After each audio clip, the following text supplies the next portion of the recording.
우리 민족은 이 하나님으로부터 축복을 굉장히 많이 받은 민족이죠. 그래서 우리 100년 전만 해도 우리 조선시대 굉장히 못 사는 나라에서 그 1885년에 그 미국의 언더우드 장로교 선교사님하고 그 아펜젤러 부부 감리교 선교사님들이죠. 이렇게 세 분이 이제 부활절에 1885년에 그 인천의 제물포항에 들어와서 복음이 우리나라에 이제 들어오게 됐는데, 그분들이 그때 나이가 다 20대예요. 20대 중반이 젊은 청년들입니다. 우리 대학생 같은 청년들이 그 당시 뭐 조선이라는 나라 알지도 못하고 원래 이제 중국으로 가려고 했는데 하나님께서 이제 조선이라는 나라를 갈 수 있도록 마음을 부어주시고, 이름도 없고 진짜 가난한 나라, 알지도 못하는 그런 나라에 그분들의 이제 인생을 다 들여서 이 우리나라에 이제 복음을 전해주게 됐는데요. 그때 보면은 정말 가난하고 이름 없고 그런 나라가 이제 우리나라입니다. 지금 이렇게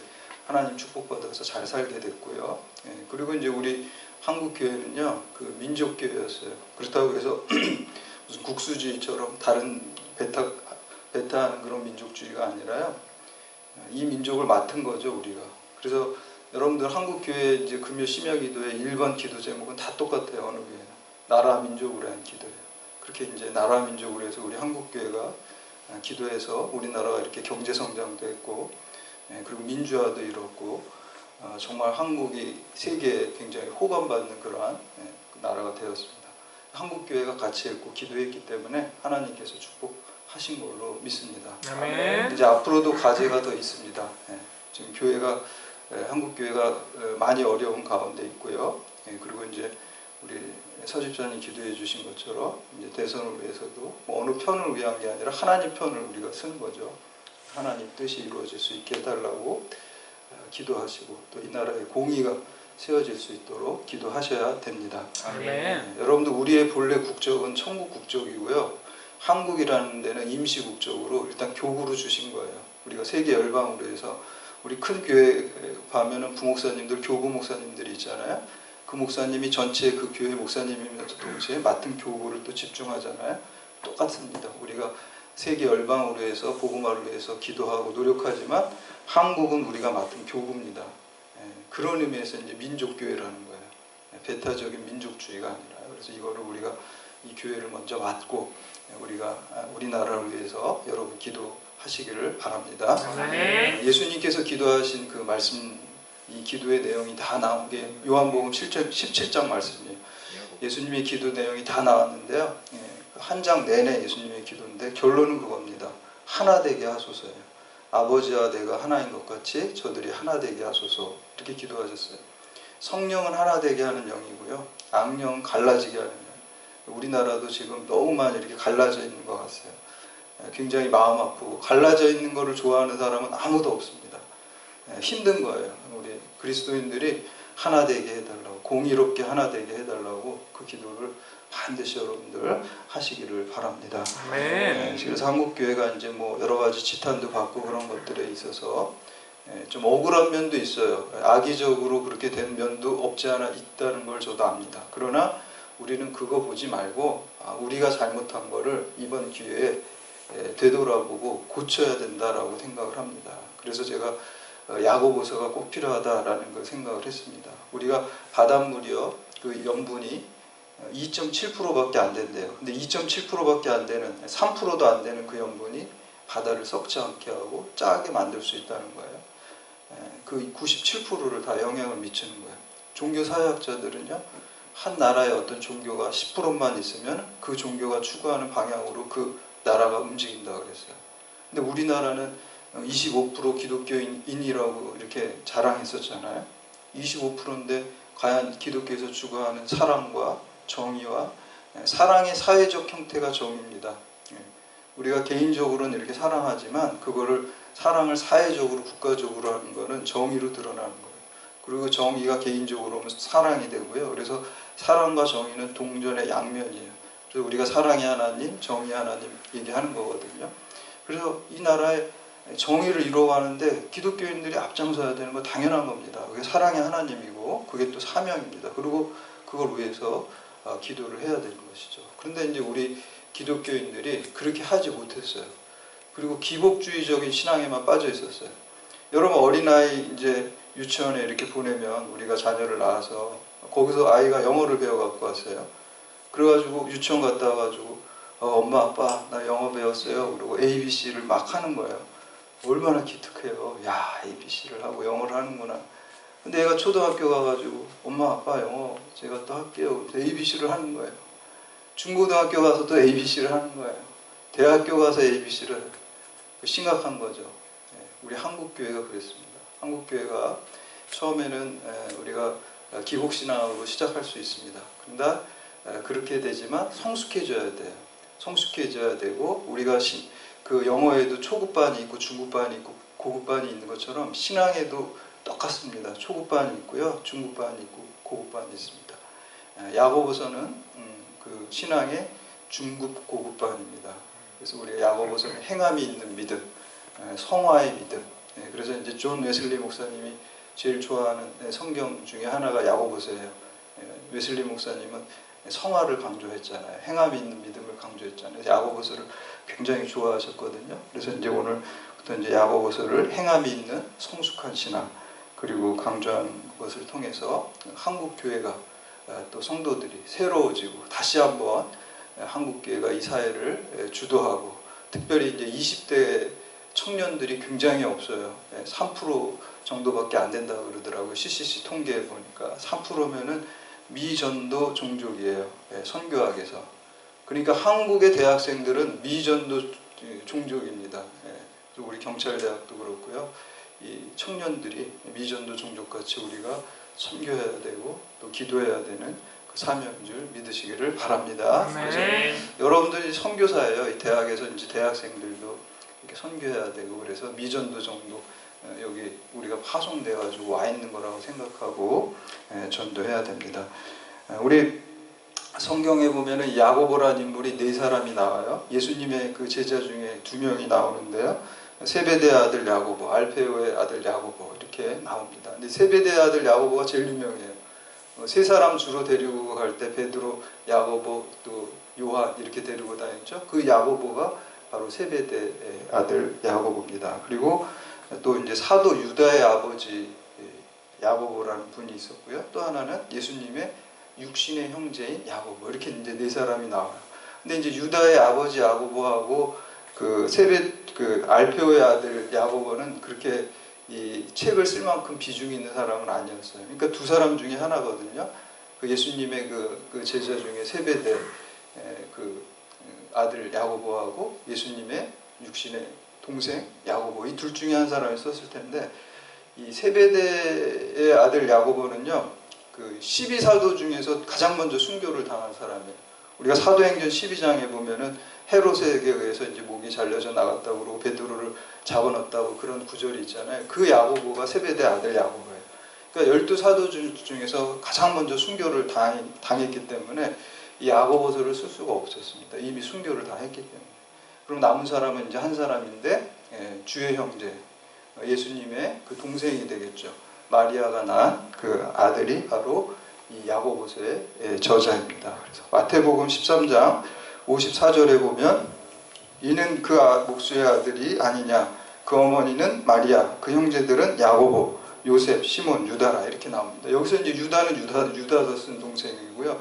야고보는 이 주의 예수님의 동생 야고보예요. 그러니까 요셉하고 마리아 사이에서 예수님 이후에 이렇게 야고보도 낳고 또 유다서를 쓴 유다도 낳았어요. 분명히 이제 그 마리아는 그 이후에 그 예수님의 동생들을 낳는데 이제 카톨릭에서는 그 마리아가 성모 마리아가 예수님 낳기 전에도 처녀로 동정녀였다 그러고 죽을 때까지 동정녀로 있었고 나중에는 승천했다고 이렇게 해가지고 2014년도에 교황이 우리나라에 왔을 때 광화문에서 거대하게 드렸던 그 미사가 마리아 승천 미사예요. 그러니까 예수님처럼 승천했다 그래요. 그러니까 성경에 전혀 없고 성경에 없을 뿐만 아니라 성경과 반대되는 그런 주장들이죠. 분명히 여기 이제 아들을 낳았다고 성경에 분명히 기록되어 있고 저자들도 있기 때문에 맞지 않는 것입니다. 그리고 이제 카톨릭 같은 경우는 이제 성부, 성자, 성령, 마리아 거의 뭐 사위일체, 삼위일체가 아니라 사위일체 그리고 이제 마리아한테 기도하고 그러는데 성경에 나와 있지 않는 굉장히 잘못된 것입니다.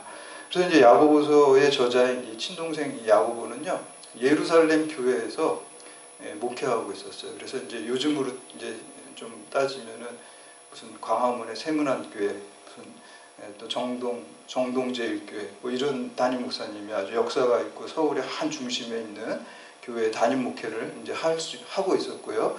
총회장도 했었어요. 그러니까 야고보가 굉장히 이때는 영향력 있는 초대교회 가장 영향력 있는 사람이었습니다.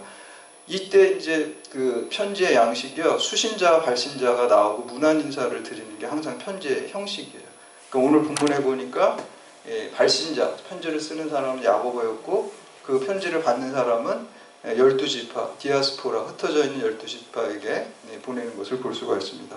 그래서 이런 모습을 통해서 또 특히 이제 이 야고보가 본인 스스로를 예수 그리스도의 종이라고 해요. 이 자기의식이 굉장히 중요합니다. 내가 누구인가, 그 의식을 어떻게 가지고 사냐에 따라서 그 삶의 의미와 방향이 달라집니다.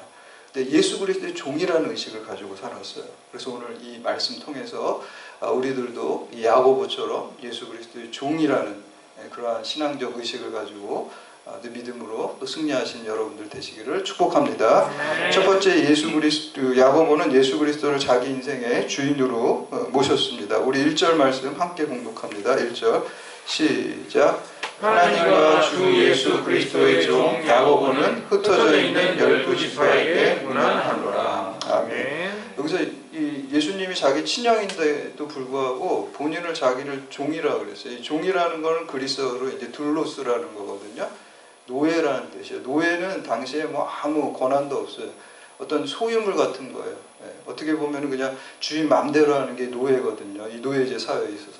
그러니까 나는 예수 그리스도의 노예라는 거예요. 종이라는 거예요. 그래서 예전에 어떤 목사님 그 책을 이렇게 많이 쓰시는 목사님인데 그분 목사님은 예수 그리스도의 종 아무개 이렇게 쓴 게 아니라 아주 그냥 강력하게도 예수 그리스도의 노예 누구누구 홍길동 뭐 이런 식으로 쓰는 거 제가 본 적이 있어요.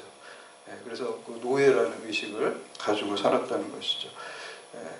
노예는 아무 계획이 없죠. 주인이 하는 대로 그냥 순종하고 따라가는 거죠. 저도 제가 이제 목회를 하면서 어려운 일을 굉장히 당하고 그래서 그 교회를 좀 떠나고 싶고 마음도 억울한 일도 있고 그래서 새벽마다 기도했어요. 하나님 제발 여기 좀 떠나게 해주세요. 심지어 이런 기도까지 했어요. 이런 기도 하면 안 되는데 그때는 너무 힘드니까 제가 평생 동안 소원 안 빌 테니까 여기만 좀 벗어나서 사역지를 옮겨주세요. 이런 무식한 기도를 했었어요. 그러니까 너무 싫어가지고 그 기도를 간절하게 막 한 거예요. 하나님 응답하시더라고요.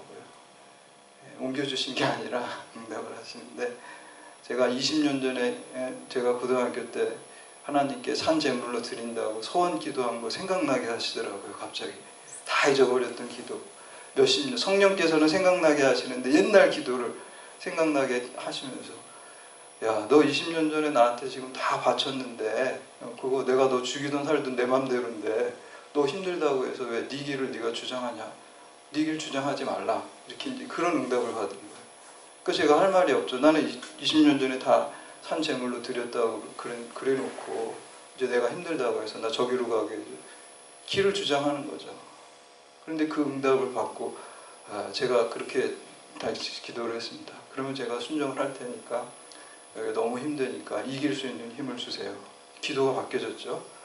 이길 수 있는 힘을 주셔서 그래도 승리하고 또 이길 수 있었습니다. 우리가 누군가 이제 계획을 갖다가 저한테 이제 막 물어보고 그러시면 저는 굉장히 곤란한 게 별로 저는 계획이 없어요, 사실은.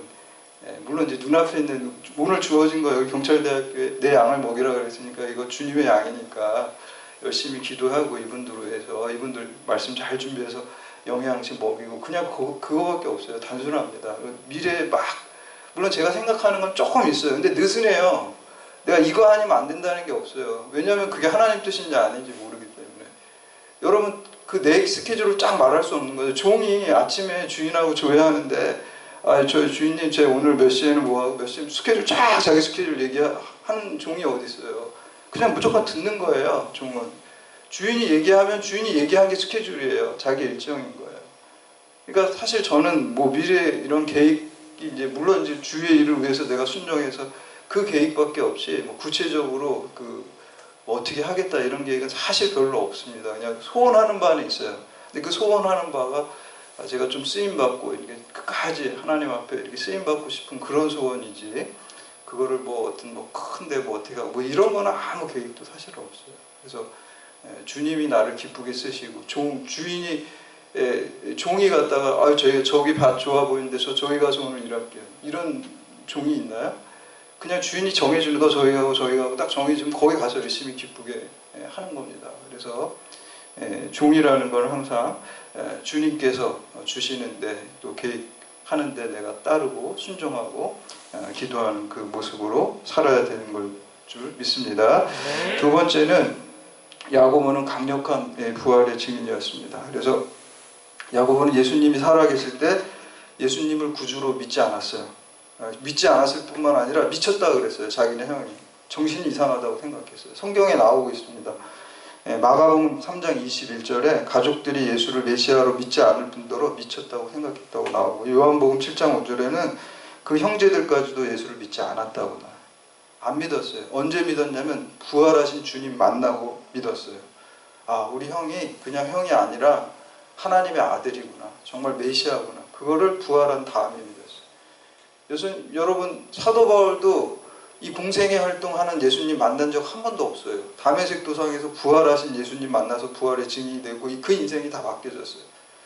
예수님의 제자들도 3년 동안 공생애 활동하면서 동고동락하면서 제자 훈련 받았지만 막상 예수님 십자가 돌아왔을 때 다 도망갔어요. 수제자 베드로는 3번씩이나 부인했어요. 이 사람들이 언제 변화되나요? 부활하신 주님 만났을 때 변화된 거예요. 아, 정말 부활이 있고 영생이 있구나. 그거를 체험하게 되니까 이제 죽음이 두렵지 않은 거예요. 죽음 너머의 영원한 생명을 보았기 때문에, 경험했기 때문에 이제 그 죽음도 기쁨으로 나아가는 사람으로 변화될 수 있었다는 것입니다. 오늘 이 야고보도 그런 부활의 증인이 됐고요. 고린도전서 15장에 보면 부활한 주님을 만난 명단이 쭉 나오는데 맨 끝에 15장 그 7절에 보면 그 후에 야고보에게 보이셨느니라. 구체적으로 야고보의 이름을 뜨고 있는 것을 볼 수가 있어요. 바로 야고보가 부활하신 주님을 만났기 때문에 그 인생이 바뀌고, 그 전에는 우리 형이 미쳤다고 생각했는데 부활한 주님을 만난 다음에 내가 예수 그리스도의 종이라고 했고 부활의 증인으로 살았던 것입니다. 그래서 예루살렘에 살던 그 바리새인들이 이 야고보가 설교하는 걸 되게 싫어했대요. 왜 설교를 하는 걸 싫어했냐면 너무 그 설교가 부활의 증거를 하기 때문에 부활의 증인이 되다 보니까 많은 유대교인들이 자꾸 기독교로 넘어오기 시작해서 싫어했다는 거예요. 그래서 핍박하고 결국에는 돌로 쳐서 성전에서 밀어서 떨어뜨려서 죽였어요. 야고보를. 부활의 증거를 너무 강력하게 하다 보니까 그래서 유대교에서 그렇게 죽였습니다. 그리고 죽을 순간에도 예수님처럼 저들이 하는 것을 저들이 알지 못합니다. 저들을 용서해 주십시오. 이렇게 기도하면서 순교했다라고 합니다. 세 번째는 야고보는 기도의 사람이었습니다. 어떤 야세에 보면 이 야고보의 별명이 낙타 무릎입니다. 그 사막에 가면 낙타는 이 모래에 이렇게 자꾸 구부렸다 폈다 구부렸다 폈다 해가지고 무릎이 굉장히 거칠어요. 그리고 굳은 살이 다 배겨 있어요. 이 순교한 야고보를 그 제자들이 시신을 수습하다 보니 깜짝 놀랐어요. 그 무릎을 이렇게 시신을 닦다 보니까 무릎이 딱딱해가지고 낙타 무릎같이 돼 있었어요. 그래서 24시간 중 그냥 가만히 있었던 때보다 무릎 꿇고 주님께 기도한 시간이 더 많았다고 그래요. 그래서 거기가 낙타 무릎이 되었다라는 이야기가 있습니다. 그래서 우리가 이 야고보서가 5장밖에 안 되지만 뒤에 가면은 기도에 대한 금원들이 많이 나오는 것을 볼 수가 있습니다. 기도의 사람이었기 때문에 그런 거죠. 어떤 장로님이 잠을 자다가 그 천국에 간 꿈을 꿨어요. 근데 거기 가니까 이제 베드로가 안내를 싹 해주는데 물류창고 같은 데를 데려가는 거야. 무슨 쿠팡 뭐 이런 데 같은 큰 물류창고 가가지고 막 보여준다. 아니 이게 뭐냐 그러니까 여기 이제 전 세계 사람들의 그 하나님이 주려고 했던 그 선물들을 각자 이름별로 여기다가 못 준 거를 다 넣어놓은 보관소다. 그러니까 그럼 제 이름도 있겠네요. 그러니까 당연히 있지. 그러니까 좀 거기 좀 볼 수 있을까요? 그러니까 보여줄 수 있다. 그래서 이제 자기 이름이 있는데 방에 들어가 쫙 보니까 거기에 자기가 저 세상에 살 때 그렇게 필요했던 것들이 다 쌓여 있는 거예요. 그러니까 불만을 하는 거예요, 이 장로님. 아니 제가 저 세상에 있을 때 이거 다 필요했던 것 여기 주시지 않고 왜 그때 안 주고 여기다 다 쌓아놔줬냐. 그러니까 야, 하나님 너 주려고 이거 포장까지 다 해놨는데 네가 기도를 안 해가지고 못 줬어. 그렇게 얘기를 하는 거예요. 그러니까 하나님께서는 다 우리에게 필요를 아시기 때문에 우리가 기도를 안 해도 주는 게 아닙니다. 하나님이 선택한 방법은 우리의 필요를 아시지만 우리가 기도를 할 때 기도를 통해서 주시는 그 방법을 결정하셨어요. 그래서 에스겔서 36장 37절에 보면 내가 다 이루고 구원하리라. 그래도 너희는 그 약속이 자기들에게 이루어지기를 내게 구해야 하리라. 하나님이 하신다고 약속을 하셨지만 그래도 그 약속이 이루어지기를 너희가 구해야지 내가 한다는 거예요. 하나님이 기도를 통해서 하시는 거예요. 왜 하나님 우리를 다 아시는데 기도를 통해서 하실까요? 기도를 통해서 안 하면요, 하나님이 하신지를 우리가 어리석어도 몰라요. 또 영광도 하나님께 안 돌려요. 그렇기 때문에 우리가 기도를 통해서 할 때 하나님이 해주셨다고 우리가 깨닫게 되고 하나님께 영광 돌리는 영적으로 올바른 삶을 살 수 있기 때문에, 그래서 기도를 통해서 하나님께서 일하시는 거예요. 그냥 주실 수도 있지만 그 방법을 하면 우리가 망가지기 때문에 그걸 안 하신 거예요. 여러분들 만약에 여기 이제 혼자 계시는데 경찰대학에 있는데 지갑을 집에다 두고 왔어요. 근데 교통비를 해고 가야 되는데 아무도 빌릴 사람이 없다고 한번 가정을 해보세요. 그런데 여러분들이 여기서 딱 나가는데 여기 교회 앞에 10,000원짜리가 탁 떨어져 있어요. 그러면 여러분 그 10,000원을 주시면서 뭐라고 생각해요? 오늘 운이 좋은데? 이렇게 하면서 그걸로 뭐 택시 타고 가겠죠. 하나님을 찾지는 않아요. 근데 여러분 만약에 내가 지갑이 없는 걸 알고 기도를 하는, 하나님 제가 지금 지갑이 없는데 택시비가 있어야 됩니다. 택시비를 주세요. 그러고 나가는데 10,000원이 딱 있어요. 그럼 어떻게 했어요? 야, 이거 하나님이 해주셨구나. 하나님께 영광 돌리겠죠. 간증하겠죠. 마찬가지입니다. 기도 안 하고 주실 수도 있고 기도하고 주실 수도 있지만 하나님께서 하나님 자녀에게 기도를 통해서 주시는 것은 하나님께서 그 일을 이루신 것을 우리 보고 깨닫게 하고 또 모든 영광 하나님께 올리게 하기 위함입니다.